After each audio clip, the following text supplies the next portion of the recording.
A lot of Overwatch news for you today, as some pretty big changes made its way to both the game itself as well as the PTR, the Public Test Realm. Now, the main big reveal is, of course, the reveal of the new hero, but I'll get to that in just a second. Let's discuss first Overwatch competitive play. Now, there's been a lot of talk about competitive play ever since it launched not too long ago, and to be honest, a lot of it has been negative, and to be honest, it does need an awful lot of work.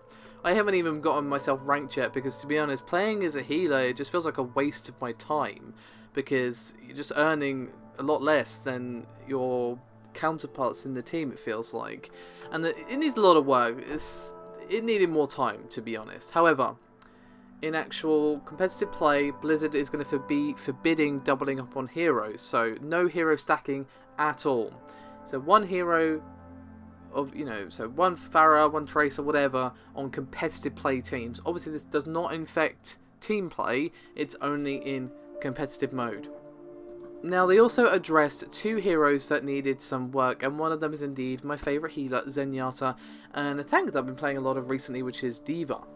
And I've got a comment here from the principal designer, Scott Mercer, who said, quote, "The big thing for competitive play is we're going to turn on one hero limit, so players will not be able to stack more than one of the same hero within a competitive match. It's not going to affect quick play at all, but it is something we're going to turn on for competitive." As for the changes coming to Zenyatta and D.Va, that's some well-awaited and much longed after changes coming to Zenyatta, as, he's my favourite healer, but I haven't actually been playing him all that much recently because, well, he's too squishy. It's very frustrating to get kills as him over and over and over again. And basically he's getting a bit of a buff health-wise. He said, quote, "Zenyatta is getting a little more shields and he goes a lot faster when he uses his ultimate. D.Va's defense field, instead of clicking it and it lasting 3 or 4 seconds and having a long cooldown, is something where you can toggle it on and off, and there's a meter that runs that."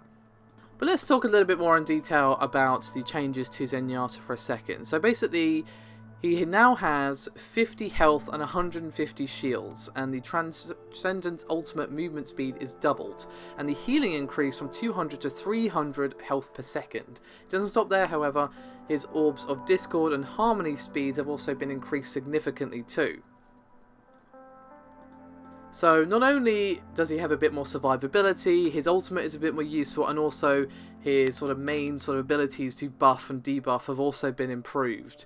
Now, hopefully it doesn't mean he's a bit overpowered, because he does hit very hard, but to be honest, he was too squishy, and while he is powerful, his orbs travel too slowly, the orbs of discord and harmony, not his actual orbs that you fire. And I feel like this is going to be a positive change, but again, I haven't played it since the update. So now let's talk about D.Va. Basically, the defense matrix is now bound to your alternate fire button, and it basically has a little resource meter. It only has a 1 second cooldown and can be held down for up to 4 seconds, depending on whether it's fully charged or not, and it takes 10 seconds to charge to maximum. As well as that, her ultimate has been tweaked. It will no longer damage D.Va when it explodes, and takes 3 seconds, not 4, to blow up. Which does mean the end of those hilarious play of the games where D.Va takes herself out with her ultimate, but it's going to be a lot less frustrating for D.Va players. As I mentioned, I have been playing her a fair bit recently, and it's kind of silly that I have to flee like the wind to not get killed by my own ultimate. We also have seen a bit of a buff to Mercy as well. Her damage has been boosted to 50%, but no longer stacks with friendly Mercy damage buffs, and she can also move while resurrecting. And for Soldier 76, the spread from his main attack now takes a bit of time to reset, which will prevent people tapping to shoot more accurately. And McCree will now maintain full damage at longer ranges, but not at extreme range.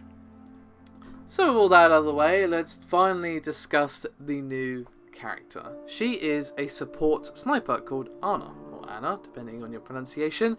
And she is, as was speculated, Pharah's mother, and she is a support sniper, which is very strange. She has 3-star difficulty, which I can totally believe, because you've got two probably the hardest classes to play combined into one character. I'm going to be playing her myself, and I'm probably going to be awful at her at first. Well, who isn't when you first play a character, but she looks quite difficult to use, but really fun to use as well.